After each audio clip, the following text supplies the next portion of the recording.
L'effet de contraste, étudié par Robert Cialdini dans son ouvrage The Psychology of Persuasion, analyse la façon dont nous percevons les choses en les comparant à d'autres. Ainsi, lorsque l'on perçoit deux choses similaires simultanément, on évalue le deuxième élément en fonction de notre perception du premier. L'effet de contraste conduit ainsi à modifier notre perception des choses. Par exemple, si l'on soulève un objet léger juste après un objet lourd, celui-ci nous paraîtra encore plus léger qu'il ne l'est vraiment. Ou encore, si l'on trempe en même temps la main droite dans l'eau froide et la main gauche dans l'eau chaude, puis les deux mains dans l'eau tiède, les deux mains ressentiront des températures différentes, plus chaudes pour la main droite et plus froides pour la main gauche. Cet effet de contraste s'explique par la façon dont notre cerveau attribue la valeur des choses selon l'élément de comparaison le plus facilement accessible au moment présent et non pas le plus pertinent. En d'autres termes, nous évaluons les choses en les comparant les unes aux autres plutôt qu'en fonction de valeurs absolues, qui ne sont pas des références facilement disponibles pour notre cerveau, ce qui nous amène à être biaisés dans nos jugements. L'effet de contraste s'applique à toutes sortes de jugements, à propos de choses comme d'individus. Ce biais cognitif est souvent illustré par la situation suivante. Si lors d'une soirée, vous parlez à quelqu'un de peu attirant, puis à quelqu'un d'un peu plus attirant, cette seconde personne vous paraîtra bien plus attrayante que si vous l'aviez vue seule ou la première.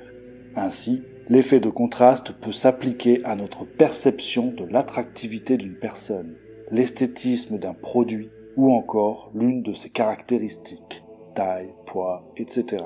L'effet de contraste a beaucoup d'applications marketing. Les marques utilisent très souvent ce biais cognitif pour influencer la perception qu'ont les clients de leurs produits. Par exemple, une technique de vente bien connue consiste à proposer un produit de moindre qualité ou au contraire un produit très cher juste avant le produit que l'on veut en fait vous faire acheter, afin que vous perceviez ce second produit comme une bonne offre en comparaison du premier. Cet effet de contraste entre également en jeu dans la technique de manipulation dite de la porte au nez ou du rejet-retrait, qui consiste à formuler une requête trop importante pour qu'elle soit acceptée, puis au cours du même échange, à formuler une demande de moindre importance qui entraîne un comportement attendu.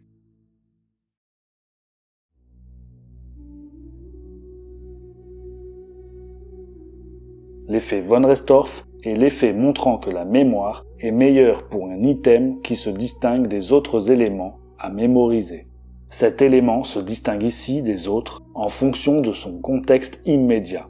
L'idée derrière cela est que le cerveau humain retient beaucoup mieux les éléments saillants, ceux qui sortent de l'ordinaire, parce qu'il les perçoit comme une menace. Par exemple, dans une liste de mots écrits en noir, où seulement un seul mot se démarque des autres par sa couleur rouge, on retiendra beaucoup plus facilement celui écrit en rouge, parce qu'il se distingue des autres. Ce mécanisme s'applique à toutes sortes d'éléments, des mots, mais aussi des produits dans des publicités, des messages de communication, des formes, une action, un logo, un symbole, etc. Il s'applique par le contraste provoqué entre cet élément et les autres lorsque notre cerveau y porte attention, que nous en soyons conscients ou inconscients. L'élément différent va davantage nous interpeller au moment présent et donc rester dans notre esprit dans le futur.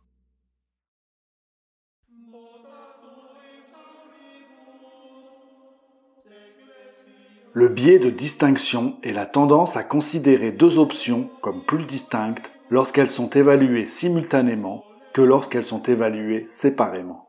Un auteur a présenté ce qu'il a appelé une vision simpliste du biais de distinction. Si l'on demande à quelqu'un s'il veut une pomme et qu'il répond oui, nous lui donnons alors une pomme, il la mange et est satisfait. Mais que se passe-t-il si nous lui présentons deux pommes, sachant que l'une est celle du cas précédent et l'autre une pomme visuellement plus fraîche? La personne choisira instinctivement la pomme au meilleur aspect, la mangera et sera satisfait. Mais si nous lui demandons alors « Auriez-vous préféré cette autre pomme ?», elle répondra très probablement non, même si dans le cas où elle n'avait pas eu le choix, elle aurait été parfaitement satisfaite de cette pomme. Et qu'adviendrait-il si nous lui donnions le choix entre 5 pommes ? Elle examinerait soigneusement chaque pomme pour s'assurer de choisir la meilleure. même si le temps passé à prendre cette décision n'est que pur gaspillage. Le biais de distinction pousse les personnes confrontées à plusieurs alternatives à trop examiner et même à surestimer les différences entre les options au fur et à mesure qu'elles les examinent. Le mode d'évaluation est une caractéristique contextuelle de la prise de décision. Le mode d'évaluation conjointe est lorsque les options sont évaluées simultanément, et le mode d'évaluation séparé est lorsque chaque option est évaluée de manière isolée. La recherche montre que le mode d'évaluation affecte l'évaluation des options, de sorte que les options présentées simultanément sont évaluées différemment des mêmes options présentées séparément. Le biais de distinction suggère que la comparaison de deux options, comme c'est le cas dans l'évaluation conjointe, rend même évidentes les petites différences entre les options. En d'autres termes, l'affichage simultané des options les rend plus dissemblables que lors de l'affichage et de l'évaluation de chacun isolément. Par exemple, lorsque des téléviseurs sont exposés les uns à côté des autres dans une salle de vente, la différence de qualité entre deux téléviseurs de haute qualité très similaires peut sembler importante. Un consommateur peut payer un prix beaucoup plus élevé pour une télé de meilleure qualité, même si la différence de qualité est imperceptible lorsque les télévisions sont regardées isolément. Étant donné que le consommateur ne regardera vraisemblablement qu'une seule télé à la fois, la télé à moindre coût aurait fourni une expérience similaire à moindre coût.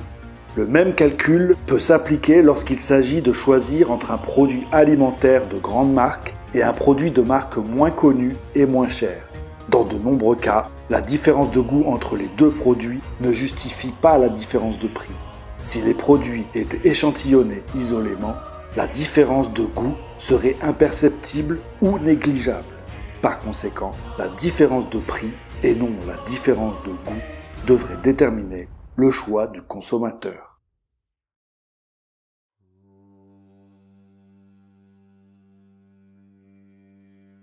En psychologie, le cadrage est le fait de présenter un cadre cognitif comme étant adapté pour réfléchir sur un sujet.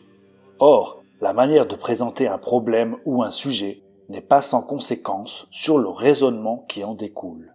Le biais de cadrage ou effet de cadrage désigne l'influence importante que peut avoir la formulation d'une question ou d'un problème sur la réponse qui y est apportée. Il montre à quel point l'être humain est influençable et offre un moyen de le mesurer. Ce phénomène a été démontré en 1981 par Daniel Kahneman, psychologue et économiste américano-israélien, prix Nobel d'économie en 2002. Une de ses expériences est restée célèbre. Deux groupes de personnes doivent se prononcer sur la décision à prendre lors d'une hypothétique maladie, pouvant causer la mort de 600 personnes. Dans le premier groupe, les sujets ont le choix entre deux solutions. L'option A, qui permet de sauver 200 personnes, et l'option B, qui a 33% de chance de sauver 600 personnes, mais 66% de risque de ne sauver personne. Un rapide calcul de probabilité montre que le nombre de survivants attendus est le même dans les deux options A et B, soit 200 personnes. Cependant, 70% des sujets ont choisi l'option A, à cause du risque de ne sauver personne dans l'option B. Dans le second groupe, la formulation est modifiée avec le choix suivant. L'option A, qui provoque la mort de 400 personnes, et l'option B, qui a 33% de chance pour que personne ne meure, et 66% de risque que tout le monde meure. 78% des sujets ont choisi l'option B. Dans les deux cas, les probabilités de survie sont exactement les mêmes. Cette expérience montre clairement que la formulation d'une question influence la réponse.